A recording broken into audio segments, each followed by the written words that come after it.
let's take a look at this week's internet weather. So the top 10 most probed ports for the last week. Port 23 TCP, telnet, still at the top, followed by 445 TCP, that's SMB, again, still in second place.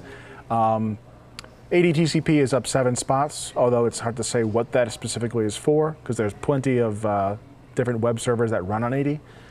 But something has made that change significantly. 81 is another web port, but we know it more for being related to IoT cameras and the Mirai botnets that's been scanning for that. 1433 is up 1 spot, and that is Microsoft SQL Server. 22 TCP is SSH, that's down a spot. 80 ICMP, which is ping, is up 2 spots. 3389 is remote desktop protocol. 8888 is up 106 spots. And that's an interesting one. I'm not really sure what's going on, but we'll take a closer look at it later. And 21 TCP is FTP. Take a look at the most sources probing. 445 and 23 are still at the top.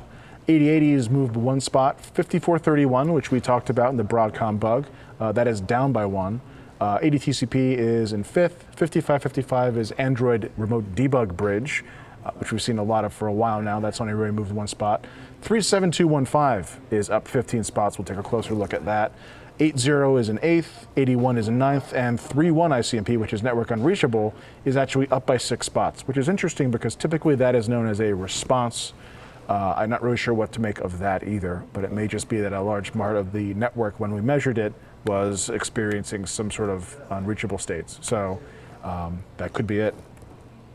445 TCP, you can see, is actually trending slowly downward. This is a 90-day view and the number of scanned sources on that. We usually attribute this to WannaCry and the related Eternal Blue, Eternal Romance bugs. So that scanning's been pretty consistent, but it seems to be sloping downwards. Hopefully that means that people are cleaning up their machines, but who knows? Maybe holidays, they get new computers? Oh, I hope so. I don't know. You know, I've always wondered if we had a major blackout in the US, but we still had network traffic, if we would afterwards see a significant decrease in the number of infected IoT routers when those things come back on. That would be interesting. Well, it'll be, would be interesting.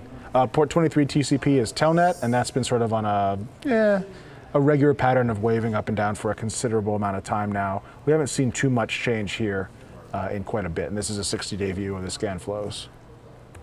Here we are, 5431 and 1900. I put them side by side because I want to see if there was any sort of significant correlation between the scanning on the number of scanned sources on the 5431, which in the article we talked about said that that was sort of the trigger port to say if 5431's open, check 1900 next. Right.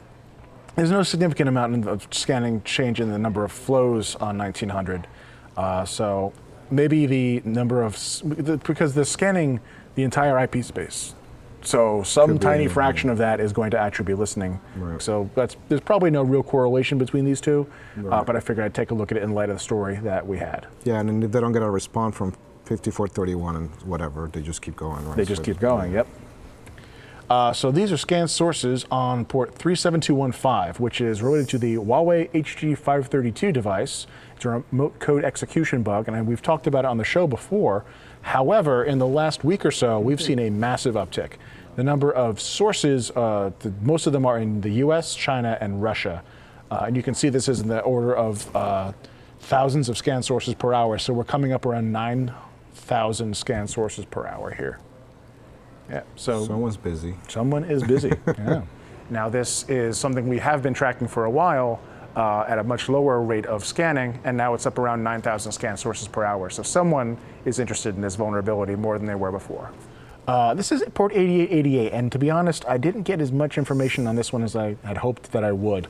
But this one, port 8888, is, you know, the number, when you typically see 8 or 80 or any of those, 8,000 or 800, you can usually kind of assume they're related to a web port.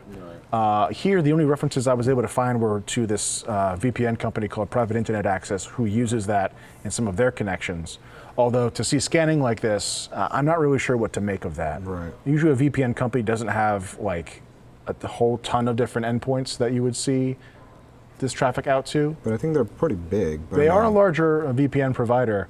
I'm just not sure why anyone would go scanning for VPN endpoints that are listening. That's true, It's a little bit weird. And I think they list all their.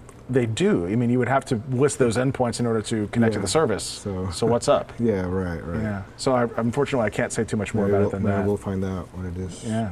So that's always interesting with internet weather, because they seem to see it as it starts, and then a few weeks later we find out what it was. So I'm always watching when they see spikes in activity to see when they find out what that thing is. And then 37264, I did see a change in the baseline for that one, but it seems to be these spikes of sources from the US and Singapore that are scanning. Scan flows are pretty significant. There's only really a handful of sources scanning this from the US and Singapore, but rather hard.